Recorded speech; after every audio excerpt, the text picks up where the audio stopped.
Okay, so I think it's broadly agreed these days that consciousness poses a very serious challenge for contemporary science. So what I'm trying to work out at the moment is why exactly science has such difficulty with consciousness. And I think we can trace this problem back to its root at the start of the scientific revolution and the kind of philosophical underpinnings of the scientific revolution. So a crucial moment in the scientific revolution is when Galileo declares that mathematics is to be the language of the new science. So the new science is to have a purely quantitative vocabulary. So this is a much discussed moment. But what is less reflected on is the philosophical work Galileo had to do to get to that point.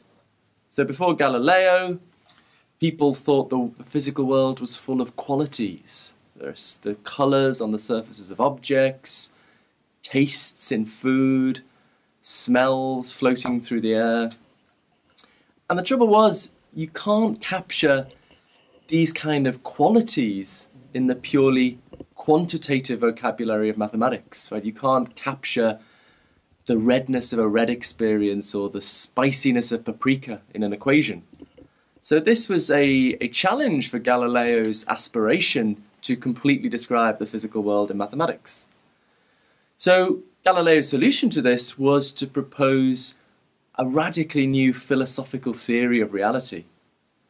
And according to this theory, the qualities aren't really out there in the physical world, rather they're in the soul, which Galileo took to be outside of the domain of science. So the redness isn't really on the surface of the tomato, it's rather in the soul of the person perceiving the tomato, or the spiciness of the paprika isn't really in the paprika, it's rather in the soul of the person eating it.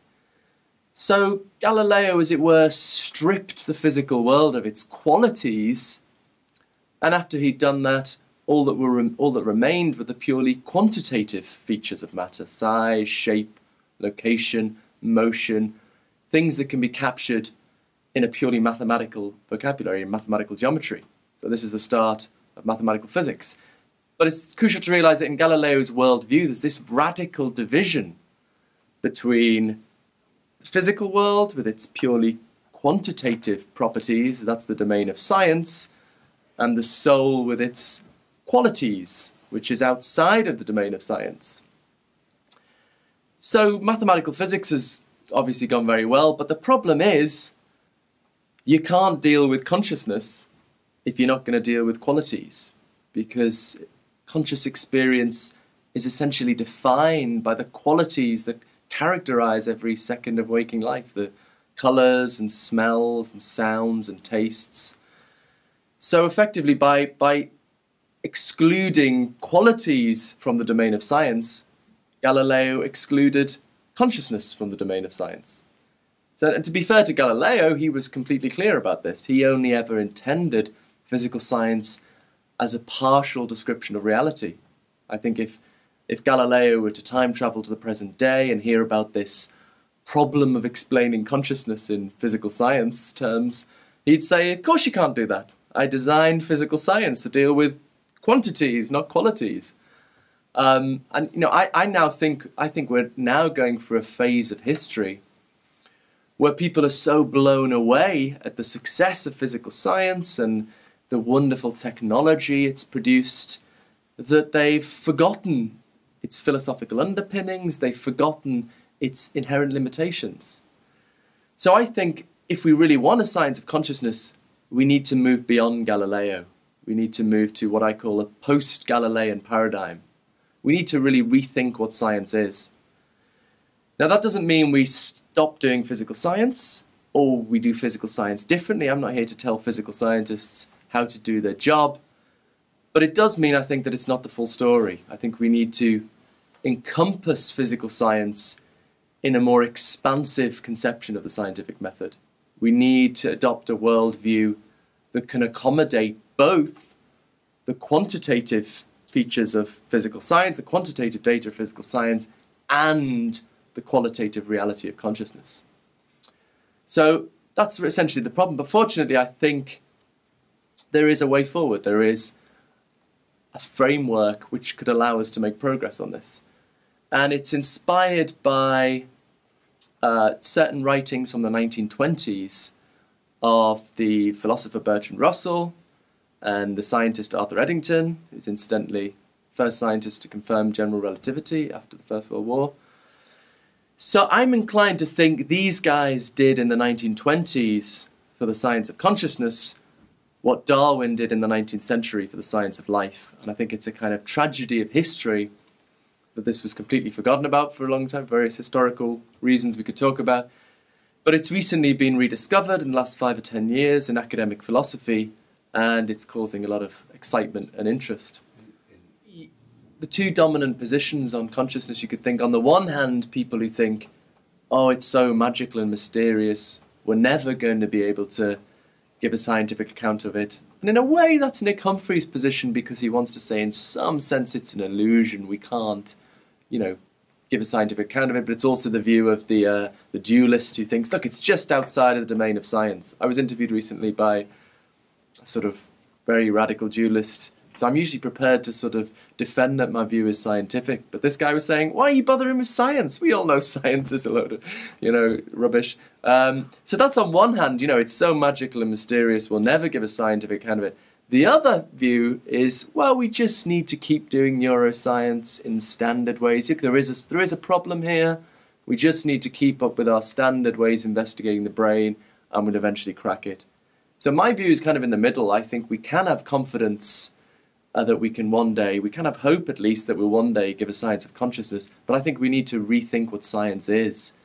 Because I don't think science was ever designed, physical science was ever designed to deal with consciousness. It was designed to give mathematical models that can accurately predict the behavior of matter. And that's gone really well, but it was never designed to deal with the subjective qualities of consciousness. Russell is a really famous philosopher, but people know about his logical linguistic work, they know about his pacifism. This has sort of been almost completely airbrushed out of history. So it's his views from the analysis of matter in 1927. And then Eddington followed it up in his Gifford lectures, the same year, I think, of publication. So it's a wonderful interaction between science and philosophy there. So the starting point of Russell and Eddington is that physical science tells you a lot less than you think about the nature of matter. So in the public mind, physics is on its way to giving us this complete story of the nature of space and time and matter. But what Eddington and Russell realized is that it becomes apparent on reflection that actually physical science is confined to telling you about the behavior of matter, about what it does. So if you think about, what physics tells us about an electron, an electron has, for example, mass and negative charge. What is mass? Physics tells us that things with mass attract other things with mass and resist acceleration. The more mass they have, the more they resist acceleration. What is negative charge? Things with negative charge attract things with positive charge and repel other things with negative charge. So this all concerns the behavior of the electron, what it does. Physics is confined to telling us about the behavior. And I think we find a similar story in the higher level sciences of chemistry and neurophysiology. So as a whole, physical science tells us about behavior. Now this is incredibly useful information. If you have rich information about the behavior of matter, then you can manipulate the physical world in all sorts of extraordinary ways, yielding the incredible technology that's transformed our planet. But if you're only focused on behavior of, say, an electron, then you can only talk about the relationships the electron bears to other particles or fields. You can't say anything about what philosophers like to call the intrinsic nature of the electron, how the electron is in and of itself. So, to try and make the intuitive point, contrast an electron with a chess piece. What might you want to know about a chess piece? You might want to know what it does. If it's a king, it moves one space in any direction. But you might also want to know what it's like in and of itself. Is it made of wood or plastic? What is its intrinsic nature independently of its behaviour? Similarly with an electron, you might be very interested to know what physicists have to say about the behaviour of the electron, but you might also want to know what the electron is in and of itself. What is its intrinsic nature independent of its behaviour? So it turns out there's actually this huge hole in the centre of our scientific worldview. Physics and physical science more generally tells us lots of stuff about the behaviour of matter, but it's completely silent on its intrinsic nature. So what does this have to do with consciousness?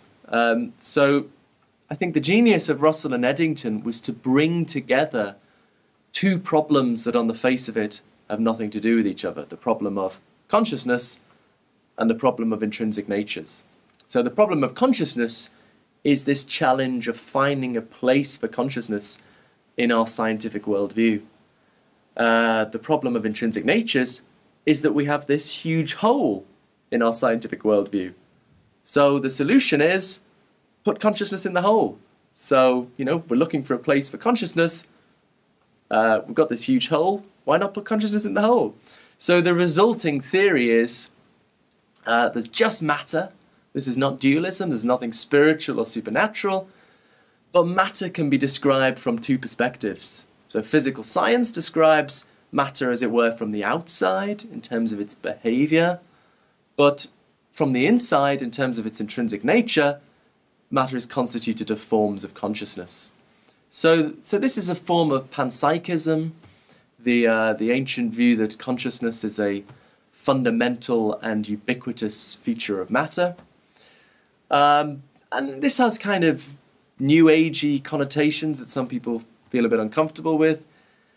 But I think we should judge a view not by its cultural associations, but by its explanatory power. And what this Russell-Eddington panpsychism offers us is a way of integrating consciousness into our scientific worldview. We know that consciousness exists. Nothing is more evident than the reality of our feelings and experiences. So we have to fit it into the scientific story somehow. The Russell-Eddington panpsychist view offers us a beautifully simple, elegant, unified way of integrating consciousness into our scientific worldview in a way that, unlike, say, dualism, is completely consistent with everything we know about the brain scientifically. So apart from it feeling a bit funny, I think this is a wonderful way of bringing consciousness into science. But of course, it's just a first step, and this is not... The Russell-Eddington panpsychism is not a final theory of consciousness. It's a framework for making theoretical progress, just as Darwin's principle of natural selection was a framework for making theoretical progress, and then you take a century to get to DNA. So I think this is a theory of in which we can make progress, and it's going to take decades or centuries of interdisciplinary labour to try and fill in some of those details. So that's what I'd really like to try to get this out to a broader audience, to scientists, as well as it's getting more known in philosophy, but it's still pretty much unknown outside the ivory tower of academic philosophy. So I want to get the idea out there more generally so we can work on it as a scientific community. You need philosophy is crucial when the science is not fully formed, or when we haven't worked out how to make the problem tractable.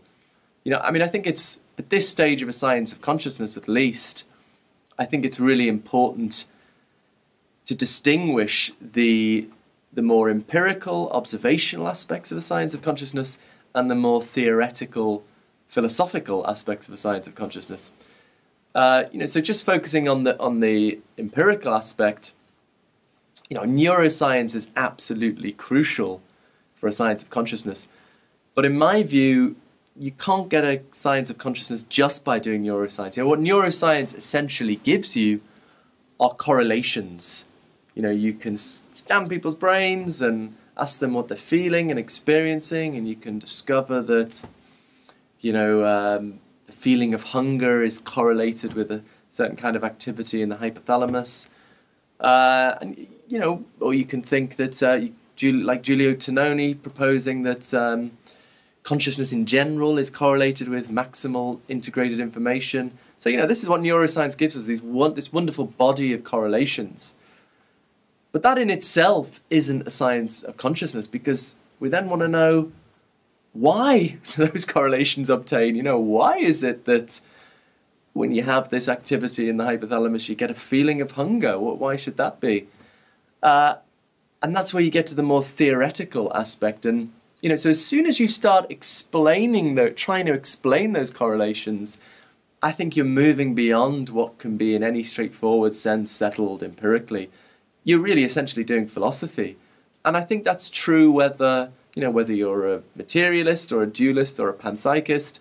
So, so some people think, the materialists are just doing neuroscience and, make progress, will solve the problem that way.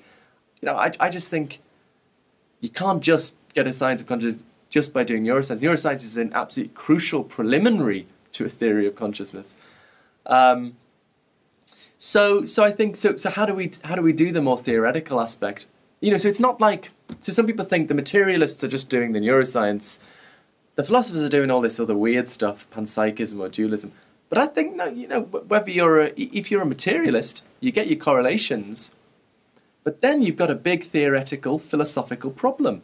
How do you bridge the gap from the purely quantitative properties of neuroscience to the qualities of consciousness? And, I think no one's ever found a way of making any progress, in my view, on bridging that gap. And it's, it's not a gap you can just do more neuroscience to solve. You've got to do some philosophy. And I think the truth is every theory of consciousness has these deep theoretical problems at its core that we really need to do some philosophy to try and solve. And that's true for the materialist as much as anyone else. And to my mind, that the problems panpsychism faces just look to be more tractable than the problems materialism faces. I mean, I think that you compare it to physics. We're used in physics to distinguishing between empirical, observational physicists and theoretical physicists who sit in armchairs and draw on blackboards, and we see that both have a role. But sometimes, for some reason, and like in quantum mechanics, for example, we've got the equations that are very well empirically confirmed, but then no one knows what the hell they imply about reality, and so we've got a more theoretical task of trying to assess these different speculative models of quantum mechanics. For some reason, when it comes to consciousness, a lot of people think, we should just be doing neuroscience. There's no room for anything more theoretical. But to my mind, there really is, because if we ever want to move beyond the correlations that neuroscience gives us, we'd better sit in an armchair and do some theorizing. And that's what philosophers are good at.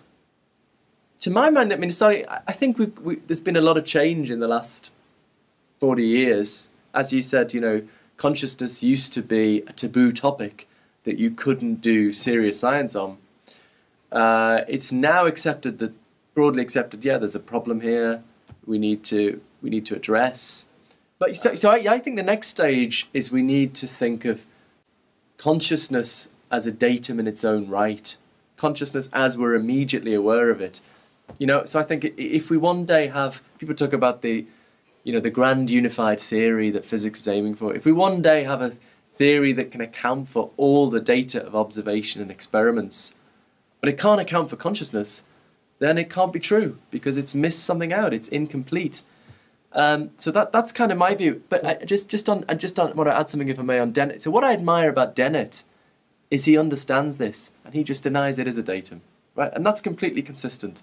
That's fine. Humphreys as well. I think there's three categories of people, really. You can think of me and Chalmers at one end, think that, it is a real datum. It's in some sense extra to empirical data. So we've got, the empirical data of third-person observation experiment, and we've got this other thing to account for, consciousness that we're immediately aware of. And so we need to rethink science. We need to expand science. So that's one view. Dennett is at the other extreme, says, no, we need to account for the behavior and the empirical observable facts of the mind, but there's no extra datum. And that's consistent as well. But I would say actually most people are in the middle, and they say, we do need to give a theory of consciousness, but we just need to carry on doing neuroscience and it'll happen. I think that middle position doesn't really make any sense because, you know, if you think there is this extra datum, then you're going to end up with correlations from doing neuroscience, and you need to somehow explain those correlations. I mean, another way of putting it is consciousness is unobservable. You know, you can't look inside someone's head and see their feelings and experiences. Now, you know, science deals with unobservable things, but it postulates unobservable things in order to explain things we can observe. The unique thing about consciousness is the thing we're trying to explain is unobservable. So that's one way of saying this is a radically new approach to science is called for when the datum we're trying to account for is itself unobservable. No, I think one really underexplored question in the science of consciousness is the relationship between thought and consciousness. And you can see this actually because the dominant theories of thought from the 20th century by, you know, Donald Davidson or Jerry Fodor have absolutely nothing to say about consciousness. So you can see there that people thought you could give a theory of thought, or what's more broadly called intentionality, which just means mental representation, without mentioning consciousness at all. And you see someone like, for example, Andy Clark, you know, who's done really interesting stuff on you know, mental representation, what we call content, without discussing consciousness. So I heard Andy Clark once said to me, just deal with content and consciousness will look after itself. It's a nice line. So so you know, I kind of call this view separatism, that you know, thought and consciousness are kind of completely different kind of things, really, and we can deal with thought without thinking about consciousness at all. But there's now a growing minority of philosophers, I happen to be amongst them, who think actually thought is a kind of consciousness. So these are people who believe in cognitive consciousness, or often called cognitive phenomenology, so phenomenology just being a synonym for consciousness. So these people think that, you know, as well as familiar sensory consciousness, you know, we always talk about consciousness in sensory terms, colours, sounds, smells, but these people think there's also cognitive experience, cognitive consciousness, the experience of worrying that climate change is irrevocable. They think that's a kind of experience. So when you're sitting there wondering if climate change is irrevocable, you're having a certain kind of cognitive experience, and your thought, your having of that thought is constituted by your having this kind of cognitive experience. So which of these views is true, it, you know, has dramatic implications for AI, right? So take a way of seeing this, think about Commander Data from Star Trek. So suppose for the sake of discussion, you can't make something conscious from silicon. Just suppose for the sake of discussion you need warm, wet, fleshy stuff to get consciousness. So Commander Data is made of silicon. He's not conscious, but you know, he's a behavioral, functional duplicate of a human being. You know, he talks as though he has thoughts. You know, you might find him articulating in great detail about the problems of a globalized economy, advocating a Keynesian solution. And you know, the question is, does Commander Data really understand economics? Does he really have opinions on economics? Or is he just parroting words? Is he just a complicated mechanism set up to behave as though he has thoughts? If you on the side of the cognitive consciousness people, you're going to say, no, he's not conscious. You need cognitive consciousness to have thought and understanding. He's a faker, you know, he's acting as though he's thoughts, but he doesn't really. Whereas if you're a separatist, if you think thought has nothing to do with consciousness, then you're probably going to think Commander Data does have thought.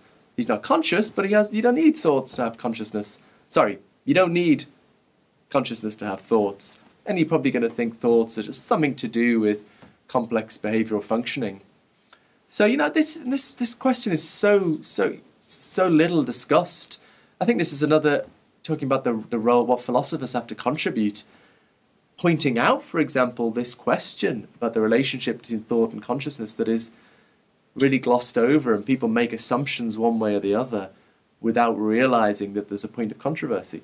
It also just finally has implications in general for a theory of consciousness, because whether you think consciousness is just to do with sensory experience, or whether you think it's involved in cognition, that's going to make a real difference to which bits of the brain you're looking for the neural correlates of consciousness. So Jesse Prince's very interesting theory of consciousness, for example, is completely dependent on a presupposition that cognitive consciousness doesn't exist. So this is a really important topic.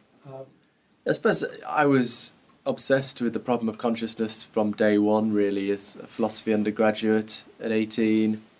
So I tried to find out all I could about when I was an undergraduate, we were taught that the only two options on consciousness were materialism on the one hand and dualism on the other. And so from day one as an undergraduate philosophy student, I tried to find out everything I could about these two options. I initially decided I was a materialist and defended that with great vigor, but I just slowly came to have this worry about the clash between the purely quantitative language of physical science and the qualities that seem to essentially characterize conscious experience, and the clash there. So actually, when I finished my undergraduate degree, I thought the problem was irresolvable. I wrote my third year dissertation on how the problem is irresolvable, and I went off and did something else. But then, I guess while I was doing something else, I tried not to think about consciousness, but came across a paper by Thomas Nagel from the 1970s, Panpsychism, and this was not something I'd learned about as an undergraduate, and I hadn't realized there was this middle way option that sounds a bit crazy, but seems to avoid the deep difficulties facing dualism on the one hand and materialism on the other. And so then I decided I wanted to do graduate study. I did graduate study with Galen Strawson. There weren't many universities that had a panpsychist professor, but Galen Strawson was one, so in the University of Reading. And, that was like 15 years ago, and panpsychism at that point was laughed at insofar as it was thought about at all. But I think, that there has been a big change within academic philosophy, partly due to the rediscovery of these ideas by Russell and Eddington, partly because of Giulio Tononi's integrated information theory, which seems to have panpsychist implications. Perhaps the most pressing problem or challenge for panpsychist research program is what's become known as the combination problem. So this is roughly the challenge of how to get from facts about the consciousness of particles to how to get to facts about human or animal consciousness, which is, ultimately what we want to explain. And there's, some really interesting proposals about how to make progress on this. So Luke Roelofs, for example, who's a research fellow at the University of Bochum in Germany, part of his work focuses on whether split brain cases might help to shed light on mental combination. So, these are patients who've had the corpus callosum in their brain severed. This is the part of the brain that connects up the two hemispheres. This is a rather radical treatment for severe epilepsy. And it results in a kind of very peculiar fragmentation of consciousness. It really seems as though these people end up having two conscious minds in one brain. So the interest for panpsychists is that it looks like split brain patients are sort of the inverse of mental combination. So, in mental combination, we're looking for distinct conscious minds coming together to make a unified conscious mind. In split brain patients, we've got a single conscious mind fragmenting into multiple conscious minds. So Luke Roelofs' thought is, well, if we can get a grip on what's going on in split brain cases and, as it were, reverse engineer that, then maybe we could get a grip on how to think about mental combination. One other approach is just to postulate basic principles of nature to kind of bridge the gap between facts about particle consciousness and facts about human consciousness. This is sometimes called emergentist panpsychism. So I think one leading figure here is Hedda Hassel-Mørch, who's a research fellow at the University of Oslo, and she spent a year in the lab of Giulio Tononi trying to interpret the integrated information theory in a sort of emergentist panpsychist model. So you know, the integrated information theory proposes that consciousness is correlated with maximal integrated information. So I said, you know, I don't think that's a complete theory of consciousness. It's a claim about correlation. But what Hedda Hassel-Mørch does is to interpret that in an emergentist panpsychist framework. And then what the result is that we basically postulate a basic law of nature that you get consciousness at the level at which there's most integrated information. So I mean, I love the way in that theory we've got the philosophical contribution and the neuroscientific contribution coming together to make a complete theory of consciousness. I actually think that's probably her view is, I've got a lot of problems with it, I don't quite agree with it, but I think it's perhaps the closest we've got to a complete theory of consciousness. So this seems to me really the way forward, having the philosophical framework of Russell-Eddington panpsychism, trying to link that with specific, concrete neuroscientific theories, and seeing where we end up. And you know, it might go nowhere, but you know, we've got to try things out. So this was on the sailing ship in the Arctic conference organised by Dmitry Volkov, who's founder of the Moscow Center for Consciousness, and decided to organise a dozen philosophers and a dozen graduate students from Moscow State University, to spend a week on a sailing ship in the Arctic. So most of the philosophers on board, like Dennett and Humphrey, in some sense illusionists about consciousness, in some sense think consciousness doesn't really exist. But they invited David Chalmers along, and he thought, look, you know, we need some official opposition here. So David Chalmers, myself, the panpsychist, and Martina Nieder-Rumelin, the dualist. So on board's Andy Clark, Patricia Churchland, Paul Churchland, Nick Humphrey. So most of the people on board were hardcore materialists, some even who deny the reality of consciousness. So myself, David Chalmers, and Marta Nieder-Rumelin were invited along as the onboard opposition. So we were the anti-materialist views, the dualists and the panpsychist. So we had some really good discussions, and so I managed to persuade Daniel Dennett he was wrong about something, which is one of my proudest philosophical moments. It's about a quite specific, not about his whole worldview, obviously. Philosophers never change their mind. That they do, that's not true, actually. But about this quite specific, quite important issue of whether dualism is consistent with conservation of energy. So I'm not a dualist. I think dualism is problematic for all sorts of reasons. But Dennett and Paul Churchland actually have pushed this line that we can rule out dualism on the basis of conservation of energy. So the rough thought is, you know, if there's an immaterial mind impacting on the brain, that's going to add energy to the physical system. And so in violation of the principle that energy is never created or destroyed in a closed system. So I don't think this is a problem because, as David Papineau has pointed out, the dualist could just be... So dualists like David Chalmers, for example, postulate these basic psychophysical laws of nature. So as well as the laws of physics, they think there are these basic psychophysical laws of nature that relate the physical world to consciousness. They could just hold that those laws respect conservation of energy, right? I mean, there are our current standard model of physics. There are multiple laws of nature that all work together to respect conservation of energy. Why not the psychophysical laws as well? So I raised this in Paul Churchland's talk, and I got a very fiery response. One of the Moscow graduate students said, "They turned on you like a pack of wolves." But so I had some vigorous debate with Paul Churchland. But then that evening, as most people went went on off the boat to go on an island, but me and Dennett stayed on board, and he was carving a stick on deck. He's very practical, isn't he?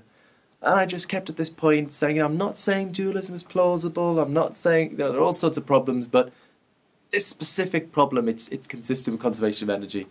And in the end, he might deny this now, but in the end he said, maybe that's right. What seems to me a hugely underexplored question in the debates on artificial intelligence is the relationship between thought and consciousness. Thought, or mental representation more generally, and consciousness. I think, when I read people writing about AI, some of them seem to assume that thought has nothing to do with consciousness, and we can just give an account of thought and mental representation without mentioning consciousness at all. This might be a kind of Andy Clark position. Others, maybe on the more sort of John Searle side, think, well, if you don't have consciousness, you don't really have thought. You have something, a complex mechanism that behaves as though it has thought, but it doesn't really have thought. I mean, I think this is really what's going on behind the Chinese room thought experiments. But I think people are clashing without realizing it, and I think what I want to say is going on in the background here is a discussion of what is the relationship between thought and consciousness. Is thought a kind of consciousness, a kind of cognitive experience, or is thought just something completely different to consciousness? And in a way, this is a weird debate to have, because the debate is on whether there is such a thing as cognitive consciousness, whether thought is a kind of experience, and that ought to be possible to settle that just by reflecting on our own consciousness. We ought to be able to just introspect and see whether there's such a thing as cognitive consciousness. But for some strange reason, when you ask people to do that, 50% of philosophers claim that, yeah, obviously there's this kind of cognitive experience when I'm wondering about whether I've left my keys at home, when I'm thinking that thought. That's a kind of experience. To kind of wonder about where your keys are is a kind of cognitive experience. Other philosophers, Jesse Prince, for example, say, no, when I introspect, I just find colours, sound, shapes, emotions, that exhausts my consciousness. There's none of this cognitive consciousness. I just don't find that at all. So it's sort of hard to know how to settle this issue when it's a debate about consciousness as we immediately experience it.